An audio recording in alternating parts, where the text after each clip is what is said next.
This is The Art of Startup War, and I am your sensei, Brian MacMahon. Now, in Season 1 and 2, I got inside the minds of startup investors. In Season 3, I brought in entrepreneurs to share their startup journey. Here, in Season 4, we combine both, so you can hear investors critique the investment value proposition of individual companies. You're going to hear how investors make decisions to invest in startups, what makes a great entrepreneur, and how billion-dollar companies are built. So tune in every Tuesday, 10 a.m. on all the major platforms. You can empower your tribe by sharing the podcast, and remember to subscribe, rate, review, and leave us a comment.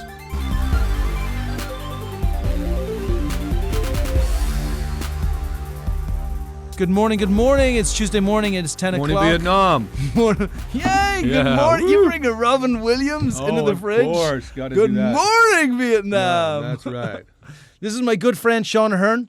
We go back, like a year and a half, 2 years, maybe? Irish lifetimes. Yeah, you came into I remember the first time you came into the dojo and you talked about this mystical, incredible concept of creating dome entertainment with 360 multimedia domes. And it was really interesting when you first came through because VR was still a really big hype. So everybody was like, oh, VR is going to be great. It's going to be fantastic. VR? And your whole concept was that the human race needs phenomenal experience, but it also needs community. Yes. And it doesn't work without community. And it's not that VR is dead. I mean, it will have its place. But you were proven absolutely right because a lot of the dollars moved away from VR.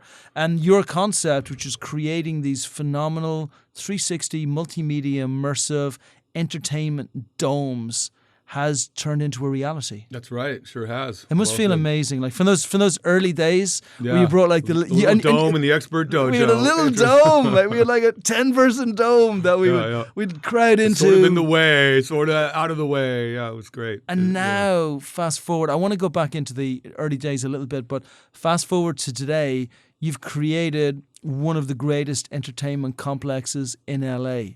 Now, what, 5 domes? No, I don't. A container house. I don't joke about that. I'm not talking about revenue-wise, and I'm not talking about size-wise or whatever. I'm talking about what you've created. Like you've taken an entirely new experiential way to be entertained. And I'm going to give everybody an example. A couple of weeks back, I went in to see a cover band, which was Think Floyd. And Think Floyd are a cover band for Pink Floyd. They got a couple of the original band members that are there. A great band. Now, this is my era, so I love these guys. But I remember how bands used to be watched. You stand in a stadium, you watch a bunch of folks up on stage. Yeah, you do. Oh my God, you're bringing like Krista Berg in here. Yeah, okay, you get your lighter out there, you clap, and that's the experience. And everybody says, how was the concert? And you say, it was great because we're just judging it based on the band. But what I experienced when I went to the Dome, I saw Think Floyd play, but I wasn't watching 4, 5, 6, 7 musicians on stage. I was experiencing them because I was in this multimedia environment of continual visuals coming up, almost turning into an extension of what the band were. Sure. Yeah, it was incredible. Yeah, I think you hit a couple things. One, it used to be like how was the concert, and I think now we've shifted it to how was your experience, and that's a big difference between how was the concert is sort of like an observed thing, something you watch, you went to, you saw it, check it off, it's done, you go home.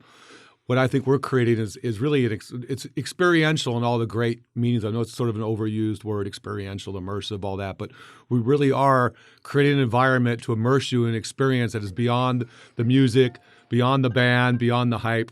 And so, yeah, that's it. It really truly is. It's a location-based experience, and that's a park, and that's really what we've created. And you didn't just do it for bands; you've done it for everything. Oh, so you've taken what would normally be an art gallery, and you turned it into a digital art experiential playground. Exhibition. Yeah, it really is. It's a playground in all the nicest of ways. We've created an area where there's the foundation of what you might call an art gallery, art exhibition, that kind of thing. There's some of that semi-traditional vibe there, but we've expanded that now. And the Dome as a venue allows for expansion. That's the neat thing. You're not limited by 4 walls and an entranceway and a hallway and a little bench that you sit on and talk about the paintings really quietly. We've created a whole immersive experiential playground where the music, the art, and the spirit of the artist all kind of collide to create a next level experience. I think that's what's really special about Wisdome LA. And it's beautiful because you took down in LA a inexpensive car park, right? Just an open, just an open space, rundown parking lot that was used occasionally for film shoots and drug deals, basically. And within a short period of time, right in the arts district in LA, which has been totally revitalized, and within a really short period of time, you erected these 5 domes. Yeah. You created this entire experience. And you've brought in, a tremendous amount of money. And so, look, whenever I look at things, one of it is I want to make sure something incredible is happening. That's my legacy. Sure. I want to be Linda McCartney, and I want to be surrounded by the Rolling Stones, the Beatles. Might want to be Paul. Linda's better. Great. Linda's better because Linda was there, a part of it, right? Yes. I am the great purveyor of greatness. Okay. You are the greatness, right? You're the Paul McCartney. You're the Rolling Stones, right? So really? I want to be. The whole basis of Expert Dojo and what we do is about being that Linda McCartney, that we're a part of it. Yeah. And then we can fast forward to the future and say, man, we helped invent the past by just being a part of it. Right? Yeah. So one part of me is it has to have what Wisdome have and what you've created with this incredible futuristic way of doing things that just have never been thought of differently for the last 50 or 70 years. The other part of it is it has to be something that can turn into a very large, profitable company. Sure. So let's look at the other side of it and how you actually turned this into a multi-$100,000 month venue where you were actually bringing revenue through straight away. Yeah, well, a part of it is, there's always a little, timing, good luck, and fate kind of convened here. We found the right venue, the right place at the right time. We got a couple breaks early so that we could actually open on time, open on budget. And I think we had tested our attraction. What is it that we're trying to offer? Our products and services have been tested for years around the world, and we knew that people like and want. And they were small activations. Small right? activations. You would go to events like Burning Man, and Coachella Festival, and universities and theme parks, and do things. And we realized that the response to our product was universal and global. Everyone liked it. Everyone wanted it, and with a few tweaks and a few customization things, we could open our own version, our highest expression of our own park, rather than be part of somebody else's experience. We warranted having our own. It's been done before. There's the the ice cream museums and the selfie museums and the Sleep No Mores and experiential theater. So we're not completely reinventing the wheel. We knew this type of experience was creeping into popular culture. Had come from the underground culture, coming into mainstream culture. And so rather than being ahead of the curve, we kind of wanted to be on the crest of the wave. And we went out and plied the waters, if you will, figured out exactly where the crest is. And I think we've hit it nicely, borrowing a little bit from experiential theater, a little bit from VR and gaming, and then putting it into our own environment that really allows for a lot of freedom of expression. Like you said, we can do everything from concerts to dance parties to corporate parties to yoga classes to ecstatic dance to scientific TEDx-style presentations. So we have a lot of versatility that some venues and some experiential venues do not have. And by the way, so I want to talk a little bit about global expansion in the future, but before that, we're going to go back to the past. I want to go back to when you started it off, because a lot of people go to Wisdome. And by the way, everybody listening, I don't care if you're an investor or if you're a startup, you should just go there. It's an awesome experience. Yeah, just to see a little bit of Thursday, future. Friday, Saturday night, go through the gallery, go through the experiential gallery. Go through, find out if there's a great gig on. If there is, I promise you'll have the time of your life. You're going to thank me for it. But going back to those early days where it wasn't this, maybe talk a little bit about the challenges of building something this big, because you're talking about like the crest of a wave. Take us through that. Well, let's see. Don't cry though. Don't cry, because you're going to make me cry. Right, and don't cry. It's sentimental. Really, it's it takes a decade, honestly, to really plan these things out. It took about a decade of just initial planning, having an interest in your product and knowing it really well. I've been experimenting with domes for 10, 15 years in various festivals, sponsorship activations, Burning Man housing projects. I mean, I've known about the geodesic dome format. In fact, I went to the World's Fair when I was a kid, and Buckminster Fuller had delivered one of the first large-scale dome architectural environments at the World's Fair. I remember seeing that as a little kid saying, that's awesome. So it goes way back. But that was always in the back of my mind. But I did not know, with the advent of the way that technology and content has exploded over the last 5 or 10 years, the dome format became the best format for the whole 360 revolution. And that's really the revolution that's happening, is 360 experience. We're trained to see things on flat screens and LED and 2-dimensional in front of us. That world's going away fast. Our children will grow up in a 360-dimensional world of multimedia interaction, activations. It'll all be 360. Yeah, like imagine watching a football game and you're in 360, but you're in a dome. You're with your buddies. You're watching it with 700 of your best friends with the bar in the center, and you can see the ball being thrown from one end of the studio. You're in the huddle, in the game. That's the concept. And that's the way that life is actually lived. So I think the breakthrough of the technology here, forget all the ones and zeros and all the tech stuff. It's putting humans into an experience that's more mirrors what the real world experience is like. And when you're sitting, talking, playing at a concert, you're actually immersed in a 360 environment. You're just not aware of it all the time unless you turn your head around. You look around you and you realize everything's happening: sound, sense, smell, your interaction with humans, with others, it's all 360. It's all 360. So now we're creating an ability to do that in an experiential way. I think that's the real revolutionary breakthrough. We're getting back to natural, what is real. And so what's cool about the dome environment, it's not so fake or faux or forced. Goggles are forcing you to go into another world that isn't really natural, whereas a dome, simply put, is creating an environment, a venue, it's a cave, it's a womb, whatever you want to call it, that you're very comfortable with. And now we can bring in the art, the experience, the stimulation, because you're comfortable with the environment. I think that's the difference between VR and what we provide. And community, like you mentioned, lots of friends with you as opposed to you locked in your own little world with goggles. I don't know if they're going to have duo sets for you and your partner or you and your girlfriend, but until they do that, it's a very solo, it's an alienating experience for me. I don't enjoy it. I appreciate it. I just don't enjoy it. So whereas in the dome environment, we can bring in headsets and goggles and silent disco earphones if we want to.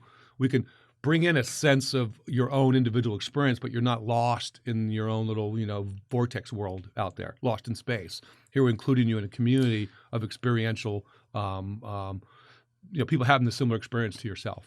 So I was out yesterday evening, and unprompted, I was sitting having a beer and some cheese and bread. And I said to my good friend Peter over at Inimo, I said, I truly believe, we were talking about your party on Saturday night at the Dome, which was epic. Helps to have a dome if you're throwing a party, I must say. And I said to him, I believe this is the greatest franchising opportunity that has ever been on the planet. Damn good one. And I say that for a couple of reasons, right? Number one, most franchise, and you haven't necessarily decided to go down the road of franchising, but this was in the back of my mind. Sure.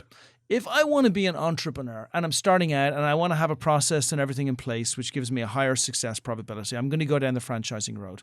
Most franchising opportunities are either you pay an awful lot for them and they're difficult and challenging, or you don't pay very much for them and the chances of making it through is very hard. To get a dome opportunity where you can go in with minimal planning issues, right, which is one of the few complexes you'll ever build that has minimal planning issues, right?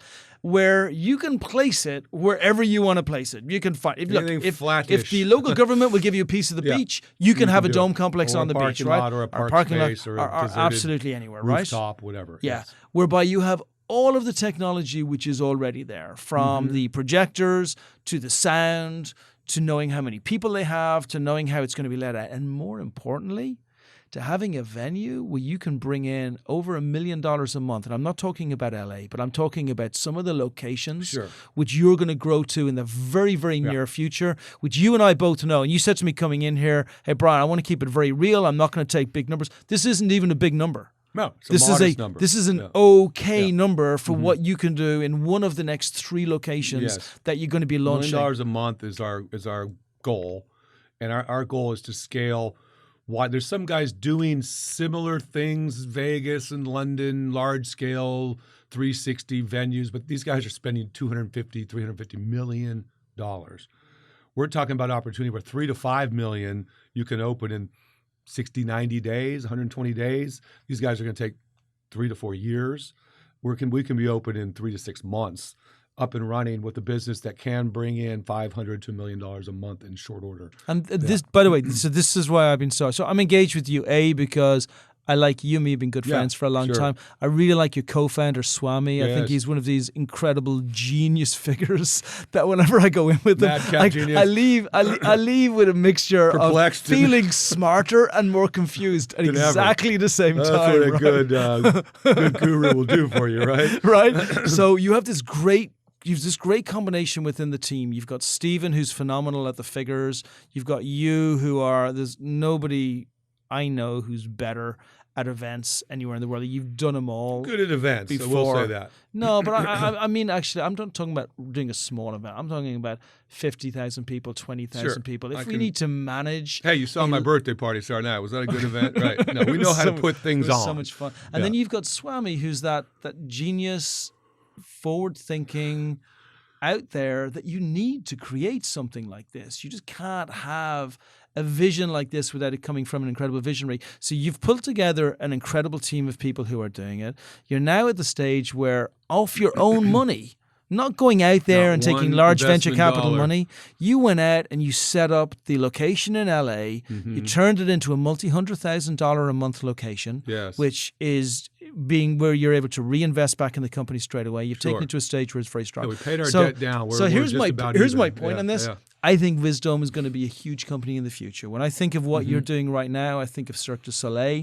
I think about how they grew, how they created their experiences, and then how they multiplied their experiences out, both by bringing in investment and then also by making sure that they scaled the talent and the skills to being able to go into the other locations. Scale accordingly, appropriately, How on point am I? Very much. That's kind of the plan. I mean, we have to perfect the first one, and we're close to doing that. It's definitely a success. There's no doubt that any city of large, hip, progressive population should have a Wisdome complex, and that we've established. So obviously, LA, at Wisdome LA, that's up and running now. We're into 5-6 months. It's a hit, which is great. Now we need to look at other markets: New York, Las Vegas, Chicago, Miami.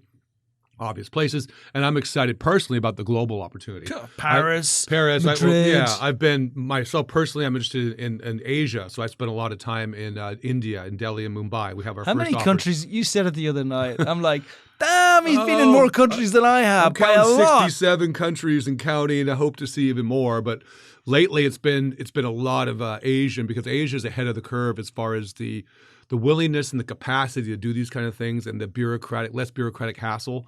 So I've been spending a lot of time, like I said, in Thailand, Bangkok, Mumbai, Delhi, Shanghai, Beijing, Istanbul, Dubai. These are places where the next movement of our dome complexes is going to be, in tandem with, I think we've identified places in Las Vegas and New York. But I think we get a couple more up in the Vegas States. is just a no-brainer, right? We're just going to assume that as a done deal. But the ones in Asia, are they looking at the same? Because the concept of when everybody goes to LA is that we have the art experience where you go through it and it's phenomenal. It then brings you into the main center of it, where you then go through this incredible samskara. Where film, video, movie part, which is also convertible to a concert and dance venue. It's the same model, basically. Every culture or country might have a little tweak to it, but the model is, a few domes for exhibitions, gallery space, etc. A main dome for the large-scale events, the big activations, the dance parties, and then maybe a utility dome for VIP hosting things. And you need a production trailer or RV. In our case, it's a container house, which is really cool. So there's 4 to 6 elements I think that'll always be in common. You need about 20 to 40,000 square feet of space to do it right, and that's for a capacity of 1,000 to 1,500 people.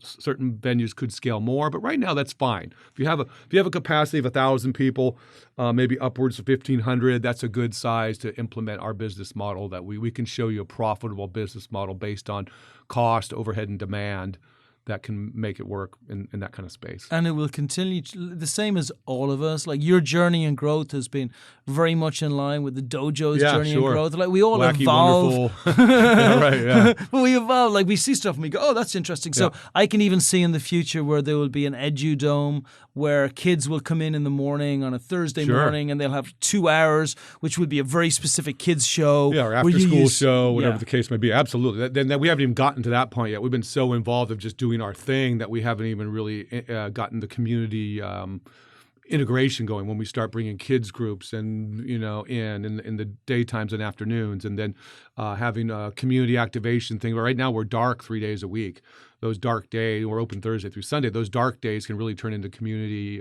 involvement days. And that's kind of our next step to those kind of things. And then frankly, we've had a lot of big clientele come through lately. Everyone from on the rock side, we're doing the projects with the Pink Floyd, music of Pink Floyd. What do you mean Hendrix. On the rock side? Oh, we have Pink Floyd, Jimi Hendrix, Grateful Dead, Foundations in the States. Man, I missed that show. I missed the show Purple Haze. Oh, yeah. And I was kicking myself because I hear he's unbelievable. It was unbelievable. So and rather than cover bands, we bring in people who can interpret the music and push it to the future. So we kind of shy away from the cover band concept because what we're doing is we're taking the visuals of those bands, and rather than covering the visuals, we're actually bringing them to life. Oh, and they all want to do it. So a really good friend of mine is Brian MacMahon, and Brian MacMahon is G. Tom Mac. He did all of the music and the lyrics for the Lost Boys. Right, sure. So there'll be a couple of 20-year-olds who are like, who the freaking hell are the Lost Boys? But I'm telling you, anybody over 40 is going, that movie rocked. Oh, even first genre of vampires. But he said to me, Brian, I want to meet Sean. Sure. I want to come out of Wisdome. I want to work out how can we get vampires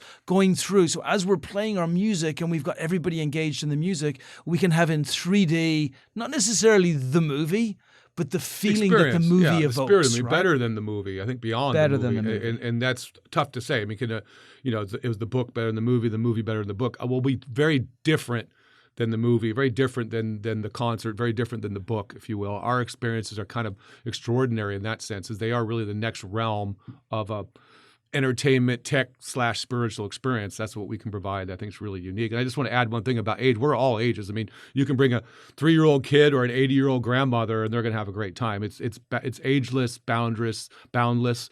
There's no demographic that likes or doesn't like domes. I've been to little villages in India and giant cities in Asia and festivals and trade shows, and it's a hit everywhere we go. There's no doubt about that part. It's really about the content and the presentation now that will define what Wisdomes are supposed to be and how they were growing and evolve. And just to that note, like last couple of weeks, we've had big EDM DJs come in. We've had Diplo, Calvin Harris, who are two of the biggest, most influential DJs in the world, who play to a much younger demographic than normal, have both seen the power of our domes, have done filming video. They love it. Right? I mean, come on, what are they not going to love? It. So you got one of the top DJs in the world. You got multimedia, which is in 360 going around you. I mean, it's crazy. We have Skrillex and Childish Gambino, two huge artists, both from hip hop and the EDM world, have all crafted dome shows. So it's not when, it's just how soon.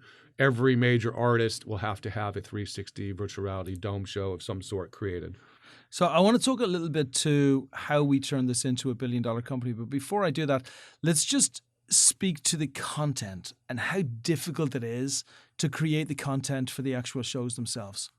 Sure, that's the trickiest part.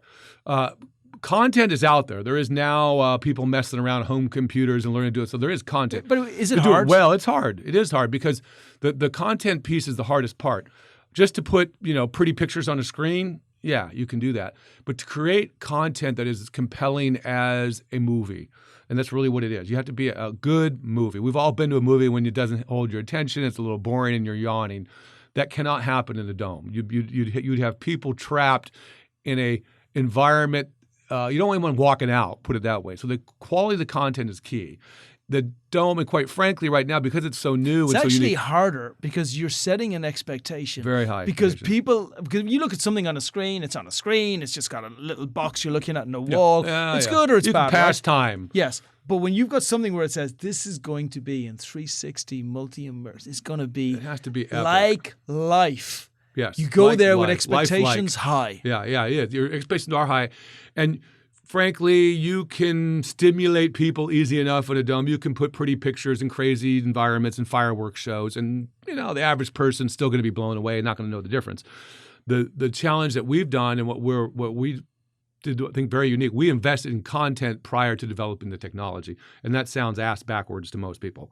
And most people are you create the technology, and then content catches up with you. Well, we did it backwards. We invested in content, and then we really perfected the technology.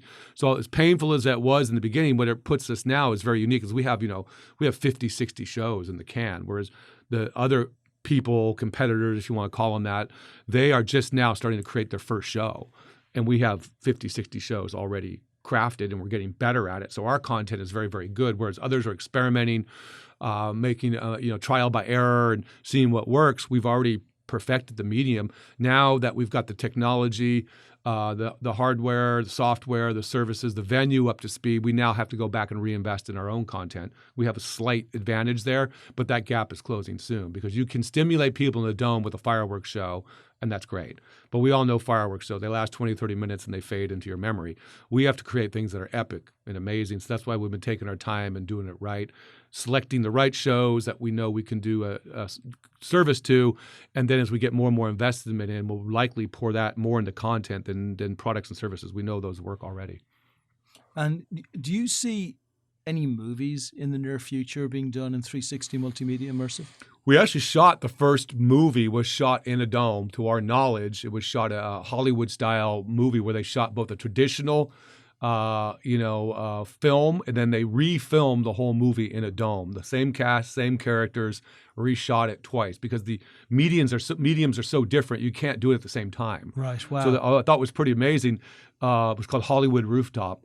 And this wasn't Brett, was it? Yeah, it was. It was Brett. Oh, Brett did it? Who did Lawnmower Man 20 years ago. By the way, Lawnmower Man was the most insightful movie ever done. First touch of VR before what Ready Player One or whatever. There was Lawnmower 20 Man. years before. So Ready the same Player gentleman, of course, which I think is great, came to us and said, "I want to shoot the first dome movie." So we actually shot a movie in a dome, and it was incredible. They recreated the set for the traditional movie into the dome movie, and then all the actors and actresses had to redo their parts in 360. They're still like anything. It's a challenge. They're still out there probably editing and probably right now, today, probably cutting stuff on the floor trying to figure out how the hell because we make this you happen. have to shoot 4 or 5 different angles of the same thing, right? Crazy. So you got to shoot me saying, "Hey, I think it's time to die." But then you're also shooting behind me, and you're shooting to the side of me, and you're watching the guy watching me, watching the. I mean, it's unbelievably complex. Sure, and you can imagine. I think one of the analogies I like to use, being the listeners haven't actually been in a dome. Right now, if you want to have 2 conversations going on in a traditional film, you either can't do it or you have to go the old split the screen in half, like the Woody Allen technique. One conversation on the left, one conversation on the right. But imagine in 360, you and I could be talking now, and I could walk off, and you can follow me to the back end of the screen, and I'm having that Brian MacMahon guy. He's a nutter, right? But I actually could be, and you could say, that's Sean Ahearn guy. I love him. And that conversation is going on simultaneously on the same screen. Wow. It's not split screen. So it's a simple way to think about the conversational pieces. You could be following both conversations simultaneously off to far edges of the dome. And these people can have real life experiences in real time, kind of like life happens. So that is, again, I think an easy metaphor to understand. No more split screen. It's dual conversations going on in the same dome at the same time. Wow. That's pretty weird. Hard to get your head around. No one's perfected it yet, but that's what's going to ultimately happen. Yeah. It's true, though, because it's what you say about me most of the time. So it's like it's exactly like the real world. He's nutty enough to let's put a dome in his entranceway at his incubator here, then why not? Yeah, man, it was back in the day. I knew back then. So fast forward a couple of years in the future. Yeah. What does Wisdome look like? And then let's talk about the journey getting there. I want to talk about the investment that we need to raise. Okay. I want to talk about the types of investors that we want to bring in, because we don't just want anyone, No, we don't want anybody. We made it this far with nobody. So I think I'll set the stage by saying we are a self-funded, self-created, self-produced entity, which is pretty rare. We have over 100 employees. 5 areas around 5 divisions around the world: Asia, Europe, Southeast Asia, North America. You've actually worked on an old-fashioned concept. I haven't heard about this concept in years. It's almost like you've taken it back from the dead to being something important. You actually work based on making money. Yes, we make money, and our clients are our investors. We sell products to our clients. Our clients thus. Do you think that will ever catch on? I don't know, like cash flow, I think it should. EBITDA, making money. I really think it should. It's really ridiculous. It's sort of like it's become the gambling game, and everything's faster and speedier, and you can be a 27-year-old CEO now. Man, I heard WeWork are going to raise another $4 billion just so they can cover the losses that are expected over the next few years, and will probably be more money than they actually raise in their IPO. So that's the world we're in. So that's why it's where we're at. So for investors who are listening to this is why it's so refreshing, the conversation that we have, because not just the concept has been built, it's been proven out based on an empty car lot in downtown LA. Yes. So fast forward in the future, what are we talking about? And you don't have to throw numbers out, but you can do. You can say if you believe this is going to be $1 billion company. You can say if you don't. If you believe it's going to be a multitude of smaller domes that will be in different places, and then speak a little bit to the money that you're going to raise. And for example, is that money going to get you 1 location, 2, 5, 7, and how does it tie it all together for me? Good point.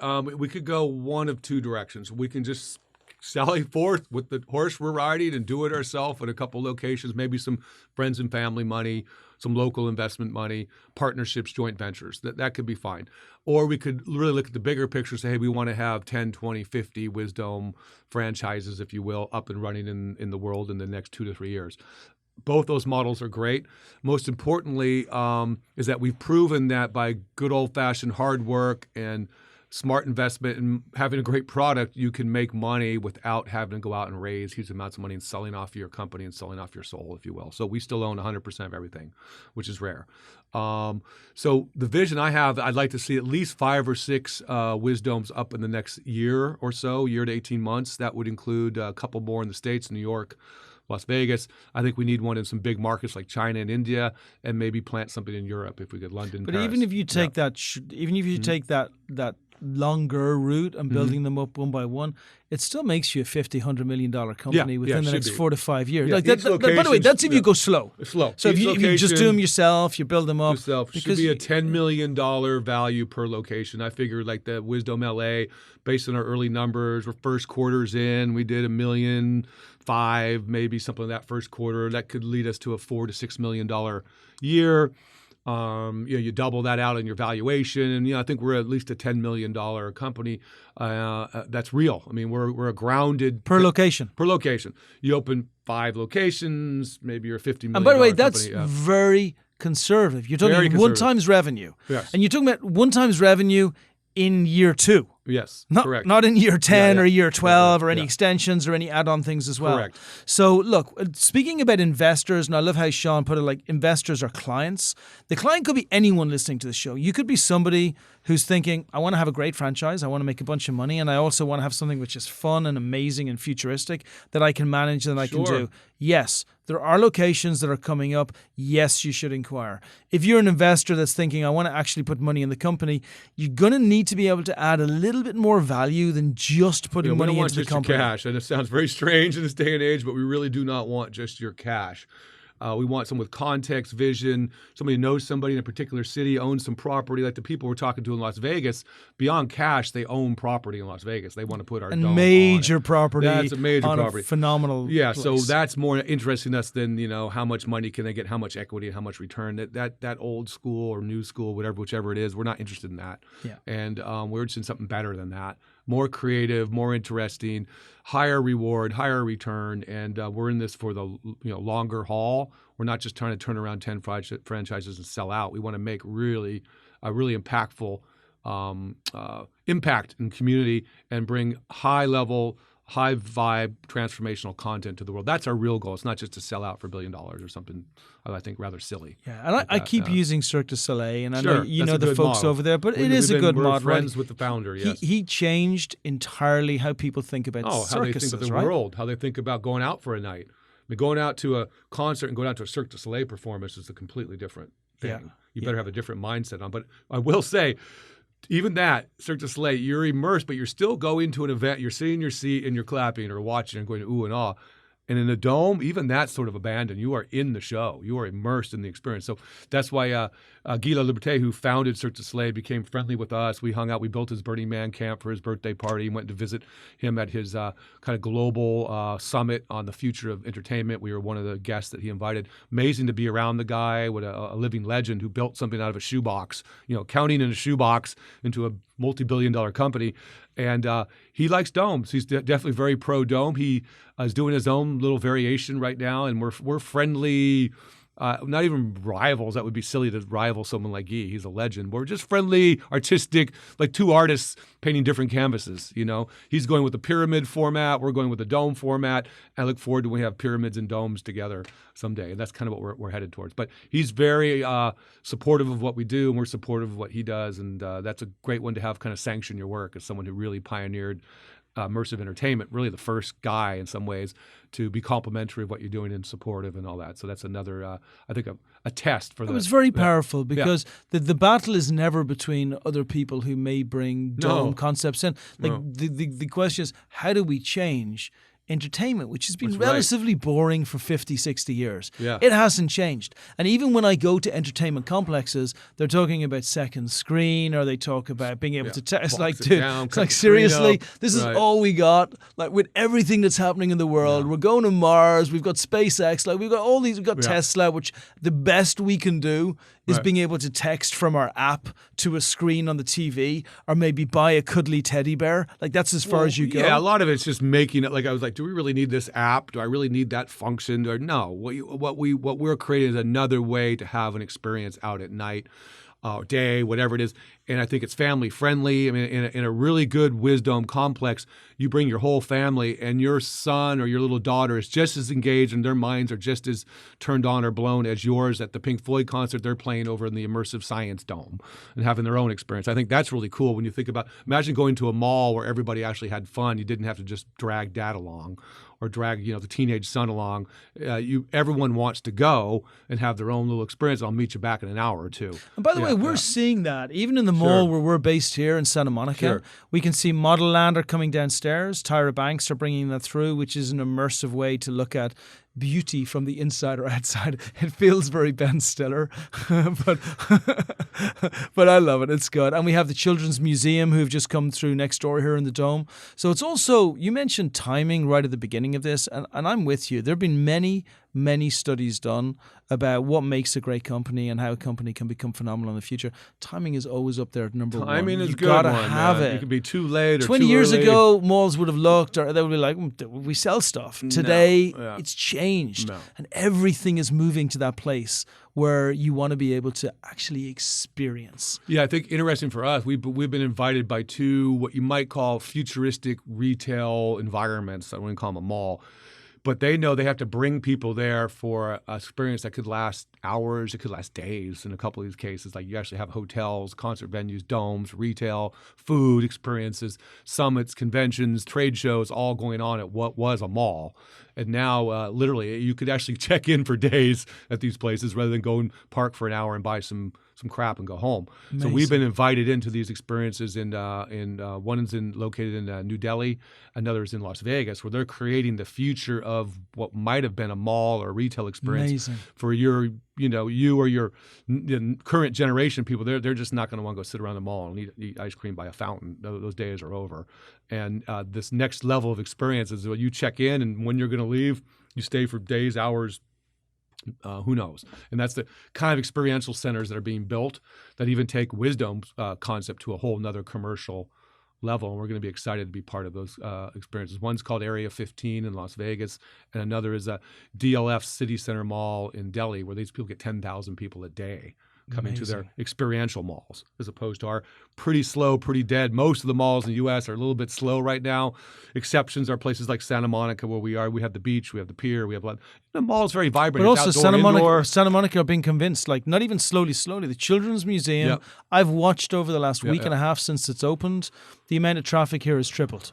Yeah, and there are kids and there are moms coming. Model Land downstairs will have people who want to be beautiful on the inside and out. And then as we bring the Dome in, you want people who want to have the experience. So suddenly you get everybody in for all those things. Yes. Okay, so let's finish it off with this. All right. Talk to me about the rollout over the next 2 years, how you see it. Because you've got some locations, and look, whether you decide to take an investor or not is irrelevant on these rollouts. Yeah. How do you see them coming? Maybe is Vegas next? Yeah, I would like to think Las Vegas and New York are nice in that we have friendly partner investors that want to see Vegas and New York happen because they're such obvious places for success. It doesn't take that much to do it. A couple $1 million, and we're in both of these places, which is great. Beyond that, like I said, we've identified Bangkok, Delhi, India, Moscow. We're open in Moscow now in Gorky Park, which is amazing. In Gorky Park in Moscow. And we just tomorrow actually, I'm flying up to San Francisco to launch. We've been offered a dome in Golden Gate Park as part of their 150th anniversary of Golden Gate Park. They want to celebrate the history of San Francisco and put a big dome in Golden Gate Park and have it run for 3 to 6 months as a city/tourist attraction. So the park idea is happening, the malls that need extra business is happening, and then just finding deserted lots and parking lots around the world that are really bringing in the landlord or the city next to nothing. We can bring a whole vibrant artistic community to town. So I see 4, 5, 6 of these happening in the next few months. Honestly, it could go that fast, and then what's stopping us? We find the right partner, the right investor. We need $3 to $5 million per city to do it right. That money should be returned to you, in the first year or two. It shouldn't take longer than that. If we do everything right, put it in location is important, but it's pretty simple. There's not a high barrier here. We have the technology. We know how to permit things. We have the content. We know the shows that work. 3 to 5 million in a city, and like I said, we should be earning that back in the first 6 to 12 months. Thinking about it, you don't even necessarily need venture money. We could get some debt money and put it in here, and just have the money and pay it back and use it as a line of credit. Absolutely, based on the revenue that comes through. And we're also having some conversation with some factoring and leasing companies. And the real tricky part has been here that it's a little bit pricey entry, but once you own it, the overhead cost is relatively modest. And so right now, since we've had no financing and no leasing capabilities, someone's had to pay us enough so we can manufacture the dome with a small profit, then get it to them. Then they need the startup money on top. Then all of a sudden you're looking at a several $1 million venture. But imagine if we had a middle person, factoring company, a lease, a banking partner. So say, hey, guess what? Like a house. You put 25% down, 50% down, and pay it off $5,000, $10,000, $15,000 per month based on your profits. Be great. And that model is what I'm negotiating with a couple of companies. Now, I'm almost as excited about that as any, VC money or someone's going to come and say, I want 51% or 49%. It's not going to happen with us. But we will. There's small pieces. We'd love to have the right people. Yeah, we've been working together for a long time. But even now, sitting here in the fridge, I'm thinking of getting old ghetto about this and us bringing it through. So, and everybody, for all you folks listening, and you may think, why does Brian get to sit there? Is it because he's a brilliant business person, a phenomenal entrepreneur? None of that stuff.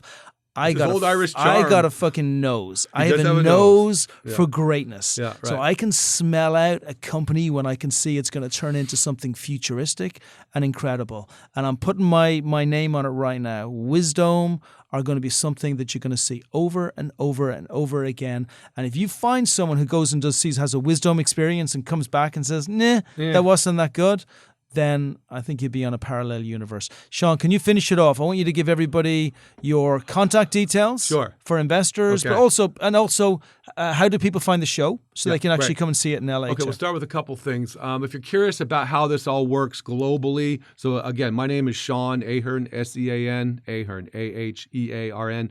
My old-fashioned mobile phone number, 415-595-2444. Email Sean, S-E-A-N, at fulldome, F-U-L-L-D-O-M-E, dome.pro, P-R-O, as in production, fulldome.pro. So there's the basics. So we're a global company. We kind of divide the world up into Europe, Asia, North America. Presently, I run the North America Business Development Division, and we have offices in Thailand, Moscow, Los Angeles, New York, and Shanghai. We're looking for interested investment partners, and I'll emphasize the partner before the investment. We don't just want straight up money. We want people who have a vision for what we're doing and how we're going to do it, and have a creative idea of how they would help take the Wisdome concept to the next level. Useful websites, wisdome.la, WISDOME.LA. That's our flagship location-based experiential center in downtown Los Angeles, and 360 Dome Pro is our production company for North America. So that's kind of how we're divided up globally, nationally, and regionally. And really looking for creative partners who see the future of entertainment. We've had all the press kits, all the media, the artists have been there. The verdict is in. It's going to be a success. Either we're going to do it or others are going to do it all over the world, and we'd like to be the ones who partner with creative people and do it right and do it ourselves. Beautiful. Proud to call you my friend. All right. Proud to be part of Wisdome, and looking forward to everything it's going to become. Thank you very much. Appreciate it. Thanks, Brian. Thanks for having the vision. Boom. All right. It's a wrap, baby. Yeah. Thanks for joining us. If you love the podcast, please empower your circle by sharing these stories. The Art of Startup War is brought to you by Expert Dojo. And remember, we invest in startups, $50,000 checks. Make sure you apply on our site if you are one of those great entrepreneurs looking to bring your company to the next level. As far as the Art of Startup War is concerned, we are back every single Tuesday at 10 a.m. So remember, check out the new episodes. If you want to find out what the investors think, check out season 1 or 2. But make sure you join us every single week.